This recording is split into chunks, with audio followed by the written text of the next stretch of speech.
안녕하세요. 여러분들의 반도체 멘토 정인호 인사드리겠습니다. 오늘 시간은 LG 디스플레이에 대해서 말씀드리도록 하겠습니다. LG 디스플레이는 많은 주주분들을 좀 오랜 시간 힘들게 했던 종목인데요. 7분기 동안 계속해서 적자가 누적되고 있는 가운데 2023년 4분기에 드디어 흑자 전환 가능성을 분기 단위로 좀 보고 있는 모습입니다. 그럼 현재 어떠한 상황에 있는지, 어떠한 좀 타겟책을 볼 수 있을지 자세히 알아보도록 하겠습니다. LG 디스플레이가 계속해서 어려워진 이유는 아무래도 이 LCD 관련 매출이 여전히 높은 비중을 차지하고 있었기 때문이라고 보시면 되겠습니다. 점진적으로 OLED 관련 비중을 높여가고는 있지만 여전히 LCD 그리고 대형 LCD TV 쪽 매출 비중이 높았기 때문에 관련해서 어려움을 겪었는데요. 이를 그대로 보여주는 지표가 하나 있다라고 보시면 되겠습니다. LG 디스플레이의 주가와 32인치 LCD 패널 가격 추이를 한번 보겠습니다. 32인치 패널 가격이 요 회색 선이고요. LG 디스플레이 주가가 파란색 선인데 크게 큰 모습으로 보면은 비슷한 방향성으로 움직이고 있다라는 것을 볼 수 있습니다. 한때 뭐 LG 패널 가격이 올라가도 주가가 오르지 못하는 모습도 있지만 결국엔 주가도 좀 따라가는 모습을 보이게 되고요. 즉 이런 LCD 패널 가격이 LG 디스플레이에 영향을 주는 부분이 상당히 컸다라는 점을 알 수 있는데 이에 따라서는 지금 현재로서 다행인 점은 LCD 패널 재고가 다행히 좀 줄어들고 있다는 점이 되겠습니다. 이에 따라서 전방 TV 수요가 크게 늘지 않더라도 공급이 좀 줄어든 상황에서 패널 가격이 회복한다면은 LG 디스플레이의 좀 하반기 그리고 내년까지의 실적과 주가는 일정 부분 좀 회복할 수 있는 모습을 볼 수 있겠습니다. 다만 LG 디스플레이가 지속적으로 이런 어려움 속에 처해 있는 것은 LCD 비중이 매우 높은 부분인데요. 여기를 OLED로의 전환이 필요하겠습니다. 이 상황이 왜 그렇게 됐냐고 보면은 LCD 같은 경우는 사실 중국 기업들에서 많은 투자가 나왔잖아요. 그래서 LG 디스플레이는 뒤로는 중국에 쫓기고 그리고 OLED로는 전방에 삼성 디스플레이를 따라가야 되는 그런 형국의 샌드위치로 끼어 있다라고 보시면 되겠습니다. 삼성 디스플레이 같은 경우에는 빠르게 OLED, 그것도 중소형 OLED 위주로 전환하면서 안정적인 이제 성장, 영업이익을 내고 있는 상황이었다라고 보시면 되고요. LG 디스플레이는 그 전환 속도가 다소 늦어진 상황이었습니다. 그래서 올해 2023년에 어떠한 일이 있었냐면은 삼성 TV에 LG 디스플레이의 패널을 사용하기도 했는데 이는 삼성 디스플레이가 그만큼 중소형 OLED에 집중을 하고 있기 때문에 굳이 일부 대형 디스플레이에는 굳이 증설을 하지 않고 중소형 OLED에만 돈이 되는 곳에 집중하고 있었다라고 보시면 되겠습니다. 그만큼 삼성 디스플레이 같은 경우에는 티가 나는 게 아이폰 OLED 공급량도 지속해서 압도적인 점유율을 가져가고 있습니다. 2018년부터 공급을 한 걸 비롯해가지고 2019년, 20년, 21년, 22년 점차적으로 애플 아이폰 OLED 공급을 늘려가고 있고요. LG 디스플레이가 후발주자로 공급을 따라가고 있고 BOE 역시 공급을 하고 있지만 삼성 디스플레이에 미치지 못하고 있는 모습이 되겠습니다. 이에 따라 가지고 애플 같은 경우는 사실 삼성전자랑 경쟁이기도 하잖아요. 그래서 애플은 삼성 디스플레이보다 다른 공급처를 좀 확보하고 싶어 하는 모습인데, 다만 아쉽게도 2023년에도 아이폰 15에서 품질 이슈가 나오면서 LG 디스플레이 공급이 좀 지연되는 이슈도 있었습니다. 즉 이만큼 LG 디스플레이는 OLED에 더 신경을 써야 되는 상황인데요.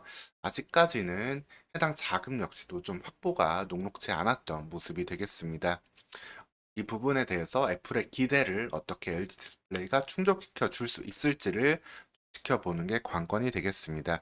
특히 내년부터는 아이폰뿐 아니라 아이패드로도 OLED 채택이 늘어나고 관련된 OLED양 매출은 중요해지는 시기이기 때문에 LG 디스플레이의 와 애플의 OLED 관계를 좀 주목하셔야 되겠습니다.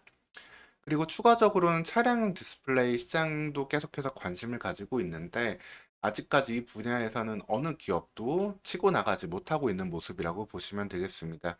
BOE가 점유율 1위를 가져가고 있긴 하지만 대부분 업체들 다 10%대인 가운데 LG 디스플레이가 LCD의 강점을 넘어서 OLED로의 전환되는 전장용 디스플레이에서도 어느 파일을 가져갈 수 있을지 이 부분 역시도 체크가 좀 필요하겠습니다. 다만 전체적으로 이런 좀 OLED에 대응하기 위해서 소위 IT OLED라고 불리는 이 시대에 대응하기 위해서는 투자가 필요한데 LG 디스플레이는 오랜 시간 적자가 지속되다 보니까 좀 어려운 모습입니다.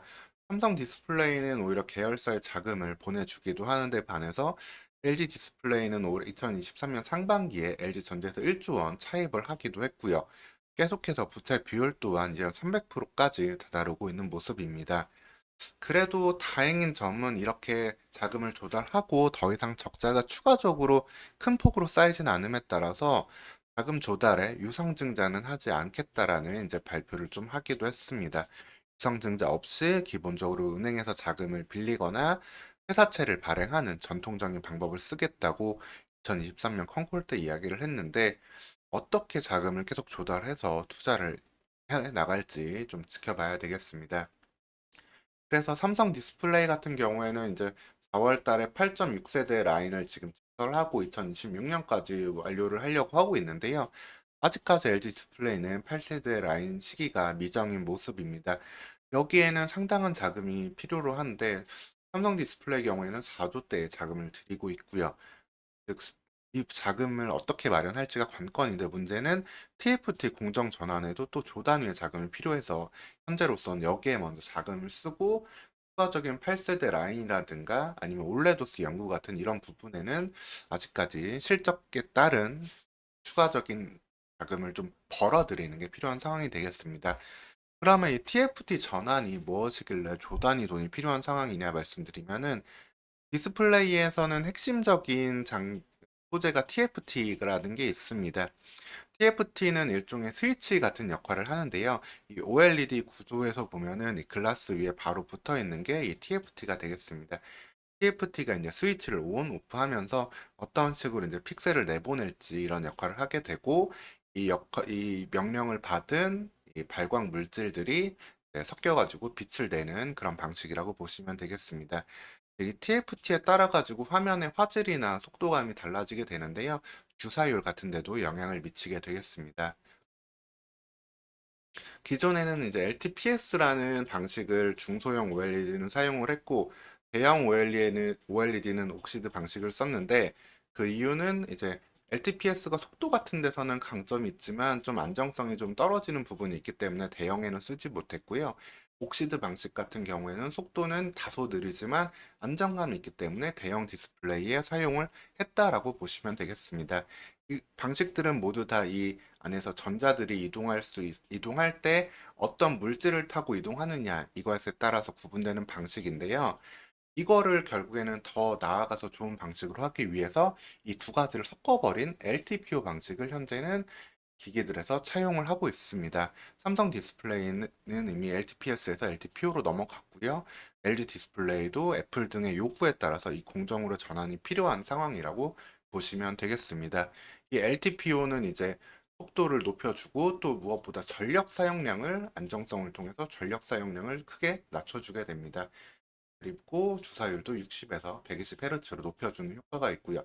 그렇기 때문에 이제 필요한 공정이 되는데 여기에는 전환할 때 투자되는 비용 그리고 공정 단계가 두 가지 방식이 합쳐지다 보니까 크게 높아짐으로써 수율은 20% 정도가 떨어지는 그런 공정이 되겠습니다. 즉 이를 감당하고서 이제 애플의 이 디스플레이 판을 납품을 해야 되는데 LG 디스플레이가 이걸 어떻게 해낼지도 계속해서 지켜봐야 되겠습니다.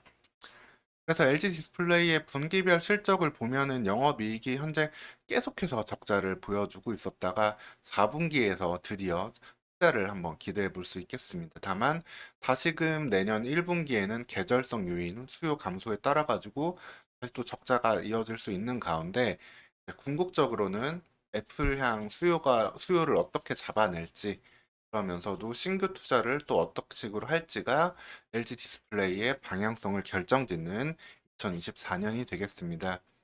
LG 디스플레이에 대해서 결론을 말씀드리면은 LCD에서 OLED 위주의 확실한 방향성이 필요하고 이걸 어떻게 보여줄지 이걸 확인해야 되겠습니다. 그리고 애플이 원하는 조건을 제대로 맞춰주면서 애플의 신뢰를 얻고 아이폰과 아이패드 등의 그리고 비전룩스 등의 제품 등에 어떻게 물량을 공급할지 이 부분이 핵심적인 2024년이 되겠습니다.